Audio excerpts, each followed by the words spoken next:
এটা ডেফিনেটলি এটা এটা আমাদের অ্যারাউন্ড পার্টিকুলার কিছু টাইম অ্যারাউন্ড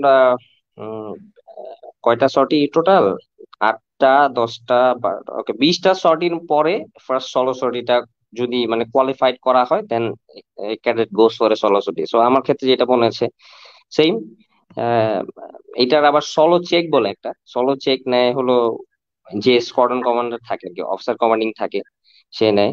তো এরকম এসে আমার খুব একটা ভালো হয়নি সলো চেকটা। আমার মনে আছে স্যার যখন সলো চেকতে মানে লাস্ট ল্যান্ডিং ফেজটা হলো ইম্পর্টেন্ট, ল্যান্ডিং এর সময় আমাকে স্যার বলছিলেন, তখন আমার যে সলো চেক নিয়েছিলেন যে ওসি স্যার ছিলেন, মানে ল্যান্ডিং এর জাস্ট আগে আগে আমাকে স্যার জাস্ট জাস্ট টু মানে শেয়ার, মানে ককপিট এনভায়রনমেন্ট ইজ নট যে একদম চুপচাপ ভালোভাবে ভাই এই সেই বলে টলে শেখানো, অনেক কিছু হয় ককপিটে, ওইটা আই উইল নট ডিসক্লোজ।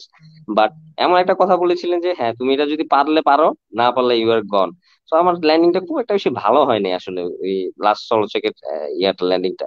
তো আই থট যে ওকে গন, আমি তো পারবো না মনে হয়, আই হ্যাভ টু রিঅ্যাপ্রেট দিস চলচ্চিত্র। So I was really sad. So that time আমরা আরটি কমিউনিকেশন, যে রেডিও কমিউনিকেশনটা করা হয় এয়ারক্রাফট টাওয়ারের কন্ট্রোলারের সাথে, সো জি স্যার। কন্ট্রোলার কে একটা কল দিতে হয়। এই যে আমাদের একটা ইন্ডিভিজুয়াল কল সাইন থাকে প্রত্যেকটা পাইলটের।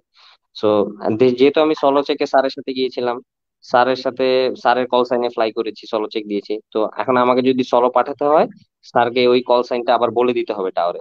সো আমি মন খারাপ করে আছি, মনে হচ্ছে তো সলো পাইনি। সো এয়ারক্রাফটে এসে থামালাম, থামানোর পরে তার বললো কি পারবা জিতে। আমি তো চুপ চুপ করে আছি। আমি তো মনে হচ্ছে না কি বলবো, আমি তাও বললাম যে ইয়েস স্যার। তারপরে স্যার দেখলাম স্যার কল দিল এই এয়ার ট্রাফিক কন্ট্রোলারকে, যে এই call sign will be responsive. So sir mention যে স্যারের কল সাইনের বদলে এখন আমার কল সাইন।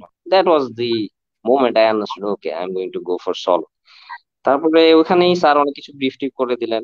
এইভাবে করে আহ, গেলাম নিজের কল সাইন। যখন টেক অফ করলাম, ফার্স্ট সলো মিশনটা খুব শর্ট হয় যদিও, বাট টেক অফ করার পরে it fell different. No one is sitting at my back as instructor, I am flying the aircraft, I am controlling the aircraft, everything is on me.